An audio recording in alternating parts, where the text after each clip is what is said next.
Hello नमस्कार साथियों, स्वागत अभिनंदन हमारे इस चैनल पर। आज हम जो चर्चा कर रहे हैं या जो चर्चा इन दिनों जोरों पर है, देखिए नई वैकेंसियां जो जारी हुई है और जो वैकेंसियों की डेटा आई है वो सभी को हमें जानकारी है। निश्चित रूप से सरकार जो है लगातार डेट घोषित कर रही है। अधीनस्थ सेवा चयन बोर्ड में भी बहुत सारे बदलाव किए गए हैं, उसके बाद बहुत सारी डेटें चेंज हो रही है।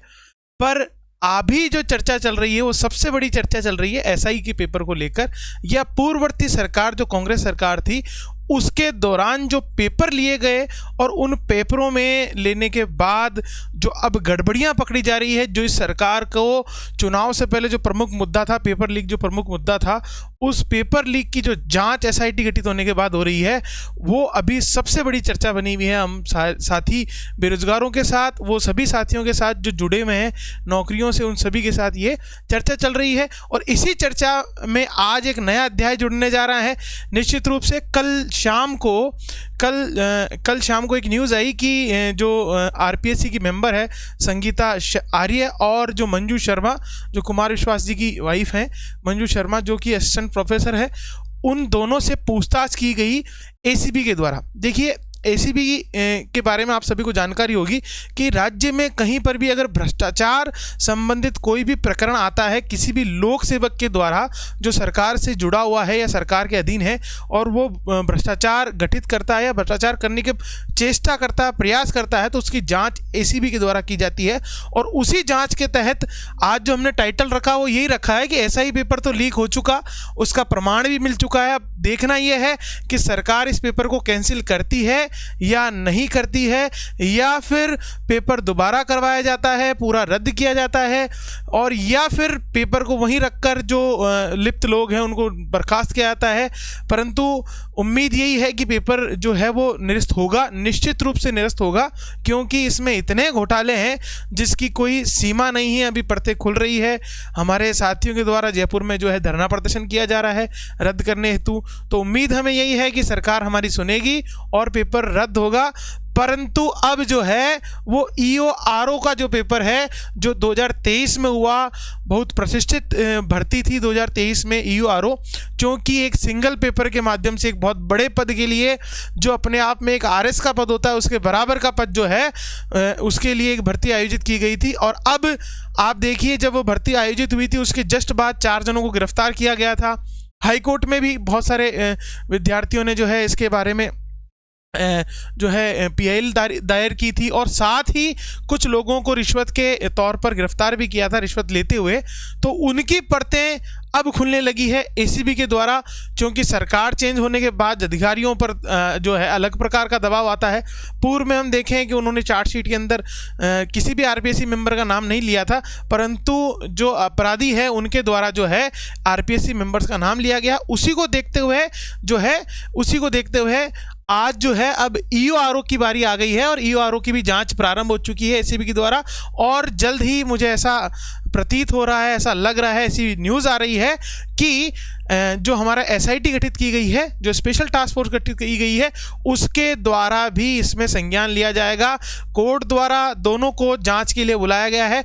उसी की न्यूज़ के तहत मैं आपको बता दूं, देखिए ये जो पुलिस के अधिकारी हैं, जब संगीता आर्य, जो निरंजन आर्य हमारे बड़े आईएएस अधिकारी हैं जिन्होंने अभी पाली से चुनाव भी लड़ा, उनकी पत्नी है, उनसे पूछताछ करने के बाद जो वर्तमान में आरपीएससी की सदस्य है, उनसे पूछताछ करने के बाद जो पुलिस के अधिकारी हैं उनके द्वारा जो सूचना दी गई उसको देखते हैं उन्होंने क्या कहा है।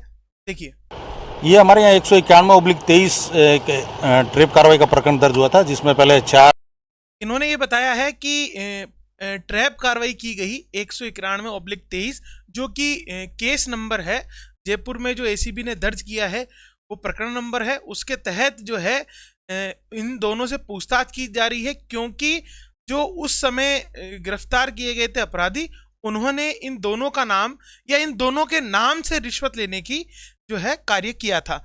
आगे देख लेते हैं ये क्या कह रहे हैं। मुलजिम हमारे यहाँ गिरफ्तार हो चुके थे, और उससे संबंधित कुछ बिंदुओं पे संगीता मैम से आज उनके निवास पर अनुसंधान किया गया है। नहीं, इनके अंदर 2 नाम आए हैं। संगीता मैम से अनुसंधान किया गया है निश्चित रूप से, और कल जो है मंजू शर्मा से भी जो कि आरपीएससी की सदस्य है, उनसे भी पूछताछ की गई है उसी प्रकरण के तहत। इसके तहत इन्होंने बताया है कि 4 अभ्यर्थी जो अभियुक्त है वो पूर्व में गिरफ्तार कर लिए गए हैं, आज के न्यूज़पेपर में दिया है, अभी हम उस पर भी चर्चा करेंगे।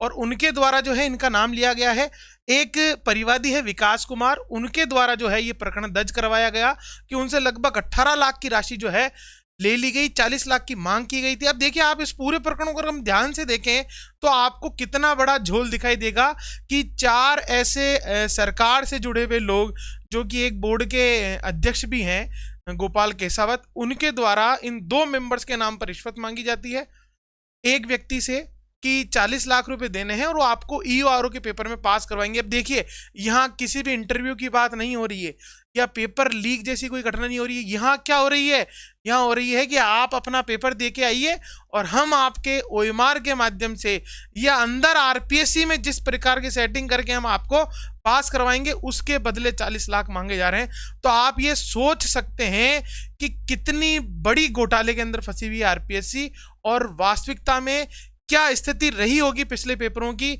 जिसमें कि ओएमआर तक, क्योंकि इसमें कोई इंटरव्यू तो है नहीं कि इंटरव्यू से उनको नंबर दिलवा दिए जाएंगे, सीधा पेपर था, सीधी भर्ती थी, एक पेपर दिया और भर्ती हो गए।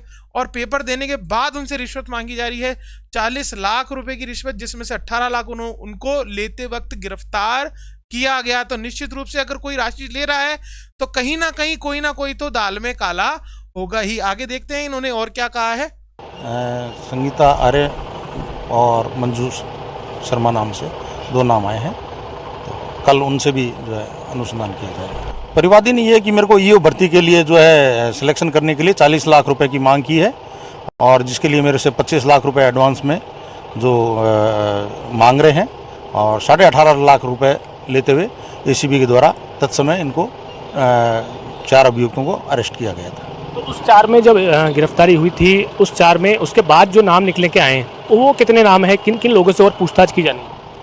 अभी इसमें चल रहा है, अभी इन्वेस्टिगेशन चल रहा है, जिनसे भी आवश्यक होगी उनसे हम अनुसंधान करेंगे और जो भी होगा। अभी इसमें बहुत सारे लोग और भी हैं। तो ये वीडियो ये बता रहा है, पुलिस के अधिकारियों द्वारा जो जांच की गई उसमें स्पष्ट ये तौर पे ये बताया गया है कि उस प्रकरण में विकास कुमार द्वारा जो दर्ज करवाया गया था उसमें आरपीएससी के इन दोनों सदस्यों के नाम पर रिश्वत मांगी गई है। यही न्यूज आज के न्यूज़पेपर में भी है। अगर आप ध्यान से देखेंगे कि विशेष अदालत ने एसीबी को कहा लोक सेवकों की भूमिका की जांच की जाए, इसलिए संगीता आर्य के बाद मेंबर मंजू शर्मा से भी लगभग 2.5 घंटे आरपीएससी के भवन में, आरपीएससी की बिल्डिंग के अंदर ही पूछताछ की गई है। निश्चित रूप से ये अपने आप में बहुत बड़ा लांछन है। अगर आप देखें किसी भी संस्था को लेकर कि वहाँ कोई अभ्यर्थी या हम कहें कोई लोक सेवक वहाँ कार्य कर रहा है, उससे वहीं पर उसी के भ्रष्टाचार में लिप्त होने की अगर पूछताछ की जा रही है तो कहीं ना कहीं दाल में काला है। और निश्चित रूप से अब ईओआरओ की बारी आने वाली है। आपको, हमको, सभी को ये एक तरीके से आंदोलन के रूप में या हम कहें एक अभियान के रूप में जो है चलना पड़ेगा, ताकि इस भर्ती को भी एसआई की जैसे जो धांधलियां इसके अंदर हुई है उनसे बचा जा सके। इसका पेपर जब आया था, जब हमने लोगों ने देखा तो उसका लेवल जो है वो भी इतना लो रखा गया जिसकी, क्योंकि देखिए अपने आप में एक आरएस के बराबर की पोस्ट है और 5400 ग्रेड पे की पोस्ट है, तो निश्चित रूप से हमें जो है इसी प्रकार का एक रखना था। राजपत्रित अधिकारी की पोस्ट है तो इसी प्रकार का पेपर का लेवल रखना था, परंतु नहीं रखा गया। और इसी को देखते हुए जो है हम सबको, देखिए अगर आप न्यूज़ को अगर ध्यान से देखेंगे कि सुबह 11 बजे आरपीएससी की पूछताछ की गई, इसमें स्पष्ट रूप से तत्कालीन राजस्थान सरकार के घुमंतु जातीय कल्याण बोर्ड के अध्यक्ष गोपाल केसावत और उनके 4 साथियों को जब यूआरओ का पेपर हुआ था जस्ट उसके बाद जो है पकड़ा गया 18.5 लाख की रिश्वत के साथ। उसके साथ ही इन दोनों ने ही मंजू शर्मा और जो है इनका नाम आगे बताया है। तो निश्चित ही जो अब इस प्रकार से जो ये परतें खुल रही है, इसमें आप मान के चलिएगा कि ये पेपर भी लपेटे में आने वाला है। तो हमें क्या करना है, हमें चाहे ट्विटर के माध्यम से हो चाहे सोशल मीडिया के माध्यम से हो, सरकार पर यह दबाव बनाना है कि इस पेपर को रद्द किया जाए, ताकि पुनः जो योग्य कैंडिडेट है, जो मेहनत करने वाले लोग हैं, जो गांव से आने वाले लोग हैं, जो लगातार मेहनत कर रहे हैं अपनी इस भर्तियों के लिए, उनके साथ सही न्याय हो पाए। तो आज के लिए मेरा यही उद्देश्य था कि आप सभी को इनसे अवगत कराया जाए, इन सभी चीज़ों से अवगत कराया जाए। इसके अतिरिक्त मैं आपको बता दूं कि ये जो कार्रवाई हो रही है ये कौन सी धारा के तहत हो रही है।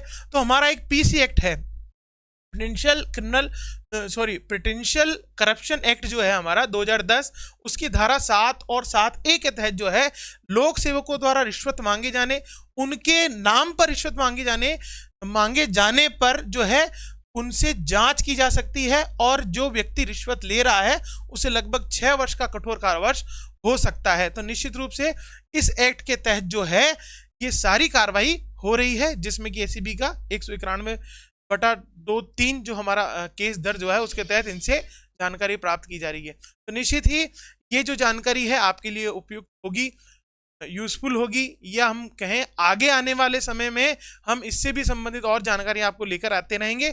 आज के लिए इतना ही, धन्यवाद।